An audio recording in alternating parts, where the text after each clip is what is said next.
Chief election state election commissioner को हम मिलकर आए हैं और बहुत सारे मेरे सीनियर कोलीग्स अभी ऊपर हैं, मीटिंग अभी चल रही। मेरी फ़्लाइट है 1:40 की, दिल्ली मैंने पहुंचना है क्योंकि 3:30 ऑल इंडिया कांग्रेस ऑफिस में जो ये पैडी का बहुत बड़ा गलत है पंजाब में, जो ये गवर्नमेंट फेल हो चुकी है, उसके बारे में मैंने वहाँ प्रेस कॉन्फ्रेंस करनी है। सो आप मेरी मजबूरी समझेंगे। आज जो हमने रिक्वेस्ट की है, मेरी सीनियर लीडरशिप ऊपर है साथ, वो हमने ये बात कही है कि बहुत बड़े पैमाने पर धांधलियाँ हुई हैं इस सारी पंचायत की इलेक्शन में। ना तो स्टाफ आपका ट्रेंड है और इसी की वजह से बहुत सारे लोग जो हैं, और स्पेशली डिप्राइव्ड सेक्शंस, हमारे दलित भाईचारा है, हमारी बैकवर्ड क्लासेस हैं, हमारी बहनें हैं, और जो फॉरवर्ड क्लास भी है उनमें भी बहुत सारे ऐसे लोग हैं जो इकोनॉमिकली बैकवर्ड हैं। बहुत सारे लोग तो ऑनरेबल हाई कोर्ट के अपना ना तो कोई वकील कर सके, ना उनके डोर्स को नॉक कर सके। तो हमने कहा जी तकरीबन 600-700 से ज़्यादा ऑनरेबल हाई कोर्ट ने इंटरवीन की है, स्टे कर दिए इलेक्शन।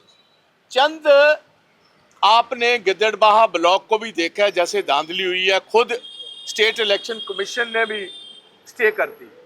हमारी मांग ये है, उनसे मैंने गुजारिश की और सारी साथियों ने गुजारिश की है कि आप कम से कम 3 हफ्ते के लिए ये सारा इलेक्शन प्रोसेस जो है इसको पोस्टपोन कर दीजिए।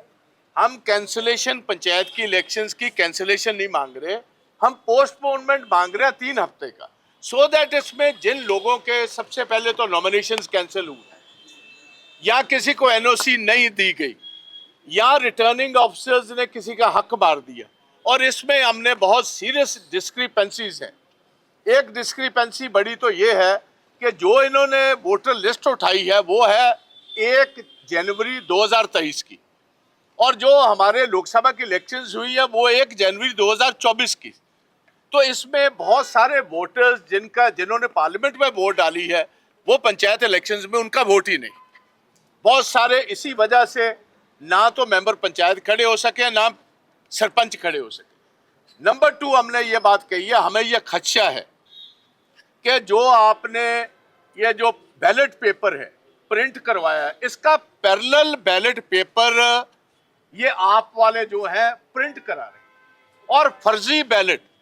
हमें जो इंफॉर्मेशन मिली है, क्योंकि इनको पता है इनके हालात कोई अच्छे नहीं है, सो हर गांव में बूथ वाइज इन्होंने तकरीबन 1000 वोट पर 100 नकली बैलेट पेपर सेम सीरीज का, सरपंच का पिंक कलर का है, पंच का सफेद कलर का है, वो छपा लिए हैं और अपने लोगों को कह दिया कि जब आप अपनी वोट डालने जाओगे 2-2 बैलेट और डालते रहे। एक तो हमने मांग की है होलोग्राम आप लगा दीजिए, या आज ये सारी टेक्नोलॉजी है जिसके साथ ये चोर दरवाजे का जो इनका धंधा ये बंद हो सकता है। नंबर 2, हमारी मांग है कि वीडियोग्राफी आपने 100 अगस्त तक कल पोलिंग बूथ के बाहर अलाउ की है।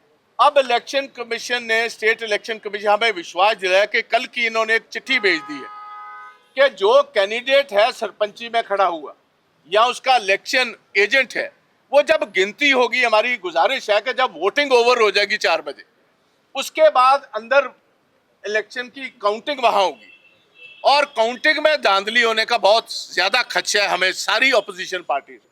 तो हमारी रिक्वेस्ट मानी है, मगर ये नहीं मुझे पता स्टेट इलेक्शन कमिश्नर की डिस्ट्रिक्ट एडमिनिस्ट्रेशन कितना मानेगी, क्यों बहुत सारी इनकी आगे की चिट्ठियां जो लेटर एंड स्पिरिट में वहाँ जो इनके हुक्म है उनकी पालना नहीं हुई।